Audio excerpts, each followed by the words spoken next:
Imagine a cat-sized gang that can easily take on a cobra, pickpocket a baboon, and engage in turf wars with neighboring clans. No, this isn't the plot of a new gangster movie. It's just an ordinary day in the life of banded mongooses. And guess what?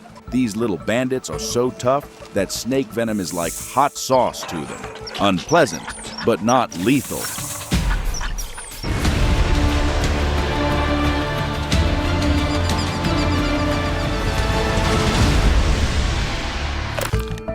Let's break down what makes these 30-centimeter critters the true kings of the savanna.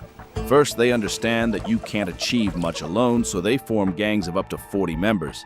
In particularly mongoose-rich years, you might even encounter groups of 70. Imagine such a crowd at a family gathering. Sorry, Aunt Mongoose, but we've run out of termites for all the guests. Their housing situation is well thought out. Abandoned termite mounds, cozy rock crevices, and they don't stay put like typical homebodies. Every few days, the whole gang picks up and moves. Why? Well, try cleaning a house with 40 relatives living in it. It's easier to find new digs than attempt a deep clean, but the real fun begins at dawn when the gang goes hunting. This isn't just let's go eat. It's a full-scale military operation. Sentries take strategic positions while others spread across the territory.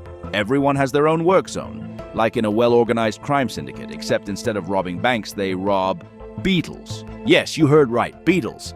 And not just them. These guys are true connoisseurs of extreme cuisine. Scorpions? Appetizers? Poisonous centipedes? Right on the menu. It's like going to a restaurant where every dish could kill you. But you couldn't care less. That's because mongooses have immunity to venom, perfected by evolution over millennia. Imagine being so tough that even the deadliest poison is just spicy sauce to you. But the real entertainment starts when mongooses decide to diversify their menu. Picture a baboon walking along, carrying some tasty treat, when suddenly, bam! A gang of furry bandits strikes. One distracts, another sneaks up, a third creates chaos. And while the baboon tries to figure out what's happening, its lunch has already been scattered into the bushes. It's like Ocean's 11 in miniature, only instead of George Clooney, you've got a furry mongoose with claws. And their egg-stealing technique, that's a whole separate art form. They don't care what kind of egg it is, bird or snake, though to be honest, they have a special relationship with snake eggs. Because snakes aren't just food, they're old enemies. And you know what? Mongooses are the only animals who, upon seeing a cobra, don't run away, but rather say, "Oh, hey, long time no see. How about a little fight?" The show gets especially entertaining when they encounter a Mozambique spitting cobra. This snake can spit venom up to 3 meters. Seriously, it's like having a built-in poisonous water gun. One hit in the eyes and you can say goodbye to your vision forever. But mongooses couldn't care less. They dodge the venomous spit like Neo in The Matrix, just without the black coat and sunglasses.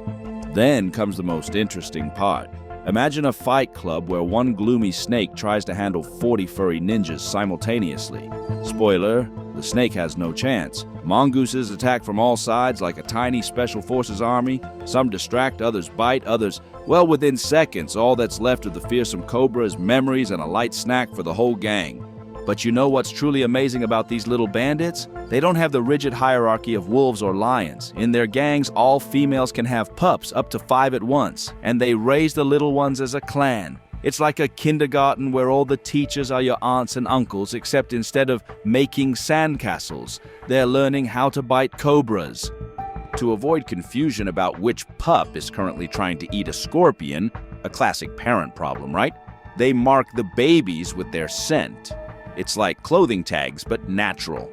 And imagine this entire daycare group moving to a new office every few days. The move isn't just pack up and go. It's a special operation because you might encounter another mongoose gang on the way. And that's when a real West Side Story begins, only instead of dancing, there are brutal territory disputes. They don't just fight, they deliberately hunt for other gangs' pups.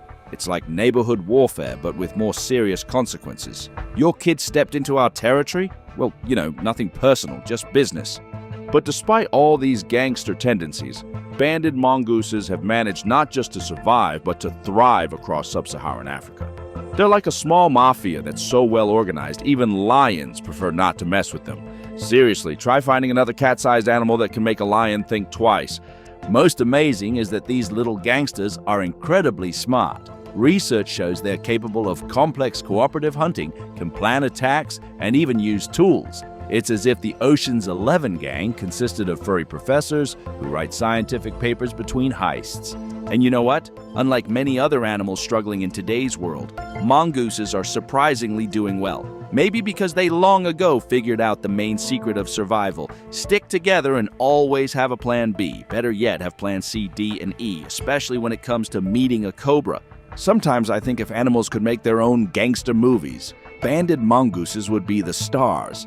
Instead of shootouts, they'd have epic snake battles. Instead of bank robberies, perfectly planned egg heists. And the Godfather role would be played by the most experienced female in the group who knows all the secret termite spots. In the end, maybe we should all learn from these little bandits. No, I'm not suggesting we start stealing food from baboons or fighting cobras. Please don't do that. But their ability to work as a team, care for their own, and find a way out of any situation, that's something any successful business coach would envy. While we're here pondering mongoose life philosophy, they continue their daily adventures in the African savanna. And you know what? They seem to have found the perfect balance between tough gangsters and caring family. Maybe that's their secret to success, being tough enough to survive in a predator's world while never forgetting that family comes first. Even if that family consists of 40 furry bandits who don't mind snacking on scorpions for lunch. See you soon.